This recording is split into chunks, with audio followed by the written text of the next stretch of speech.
বিসমিল্লাহির রহমানির রহিম। প্রিয় দর্শক, আজকে আমরা পুলিশ বাহিনীর যে পেশাদারিত্ব সেই বিষয়টা নিয়ে আলোচনা করব। যারা আমাদের সাথে যুক্ত হয়েছেন, যারা লাইক কমেন্ট দিচ্ছেন, যারা শেয়ার করছেন, সবাইকে আমরা ধন্যবাদ মোবারকবাদ জানাচ্ছি। আমাদের সাথে থাকুন। প্রিয় দর্শক,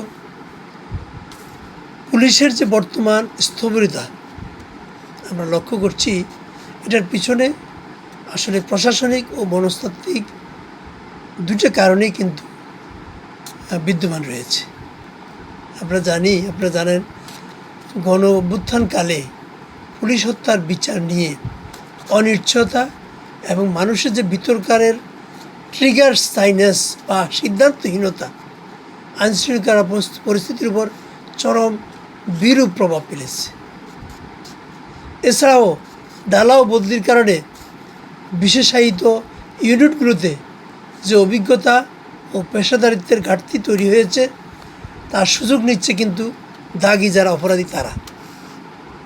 বিশেষ করে ডিএমপির মতো জায়গায় অভিজ্ঞ কর্মকর্তাদের সরিয়ে সেখানে রাতারাতি মফস্বল থেকে লোক এনে গুরুত্বপূর্ণ সাইবার বা অ্যান্টি টেররিজম ইউনিট পরিচালনা করা কতটা যে ঝুঁকিপূর্ণ তার প্রমাণ ইতিমধ্যে মিলেছে দেশের বিভিন্ন স্থানে ঘটে যাওয়া চাঞ্চল্যকর হত্যাকাণ্ডের মধ্য দিয়ে।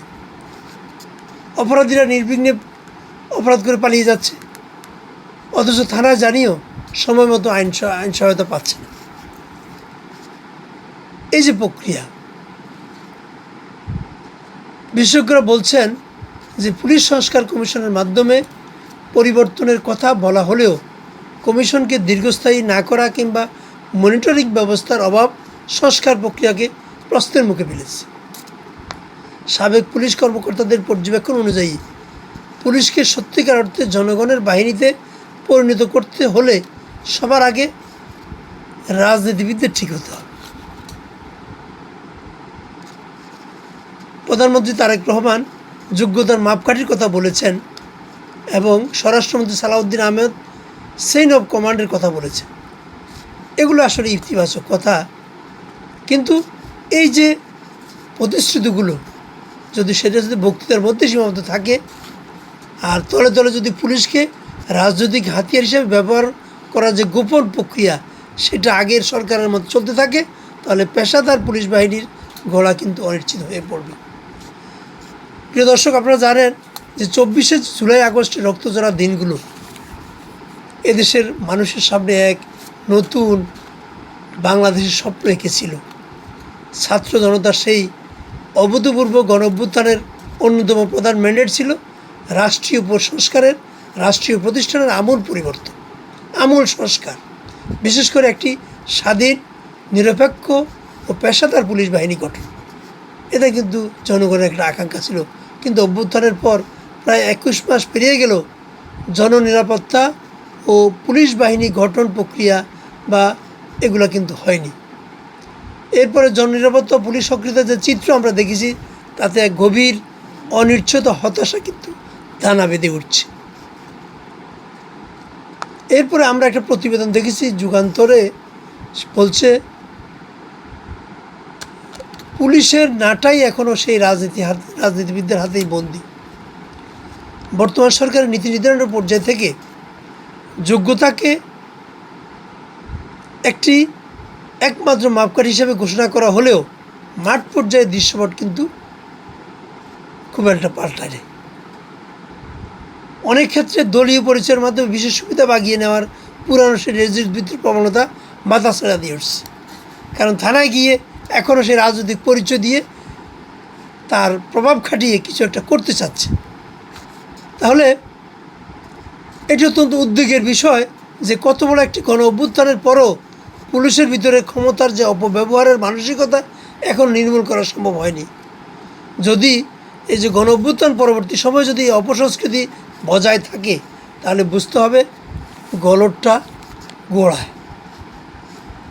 দর্শক, আপনারা অনেকে লাইক কমেন্ট দিচ্ছেন, অনেকে শেয়ার করছেন, সবাইকে আমরা ধন্যবাদ মোবারকবাদ জানাচ্ছি। আমাদের সাথেই থাকুন। এরপরে এই যে পুলিশ সংস্কার কমিশনের মাধ্যমে পরিবর্তনের কথা বলা হলেও কমিশনকে দীর্ঘস্থায়ী না করা কিংবা মনিটরিং ব্যবস্থার অভাব সংস্কার প্রক্রিয়াকে কিন্তু প্রশ্নের মধ্যে ফেলে দিয়েছে। সাবেক যে পুলিশ কর্মকর্তা তাদের অনেকেই বলেছেন যে পুলিশকে যদি সত্যিকার অর্থে জনগণের বাহিনীতে পরিণত করতে হয় তবে কী করতে হবে, রাজনীতিবিদদেরকে সবার আগে ঠিক হতে হবে। এই অবস্থায় এই যে জুলাই গণ অভ্যুত্থানের চেতনা, এই চেতনাকে ধারণ করে পুলিশ বাহিনীকে সম্পূর্ণভাবে ঢেলে সাজাতে হবে, এটার কিন্তু বিকল্প নেই। এই যে রাজনৈতিক নিয়ন্ত্রণের শিকল ভেঙে যদি পুলিশকে আইনের শাসনের প্রকৃত রক্ষক হিসেবে গড়ে তোলা যায় তাহলে রাষ্ট্র সংস্কারের অন্যতম যে শর্ত সেটা কিন্তু পূরণ হবে। আর রাষ্ট্র সংস্কারের অন্যতম একটা শর্ত হলো যে একটা ভয়হীন পেশাদার পুলিশ বাহিনী, যে পুলিশরা ভয় করবে না, আইনকে অনুসরণ করবে, আইনের শাসন কায়েমের চেষ্টা করবে। তাহলে কি হবে, দেশে আইনশৃঙ্খলা পরিস্থিতি স্বাভাবিক পর্যায়ে আসবে। কিন্তু আগের মতো সেই যদি পুলিশ বাহিনী রাজনীতিবিদদের ক্রিয়ানক হয়, সরকারি দলের তল্পি বাহক হিসাবে কাজ করে, তাহলে কিন্তু এই পুলিশ বাহিনীর কাছে দেশের মানুষ কিছুই আশা করতে পারবে না এবং জুলাই অভ্যুত্থানের যে গণ অভ্যুত্থানের যে চেতনা, সেই চেতনা ধূলিসাৎ হয়ে যাবে। কাজেই এই বিষয়ে সংশ্লিষ্ট কর্তৃপক্ষের দৃষ্টি আকর্ষণ করে আজকের জনস্বার্থে জনতা রাজীব লাইভ প্রোগ্রাম বিশ্বাস করছি।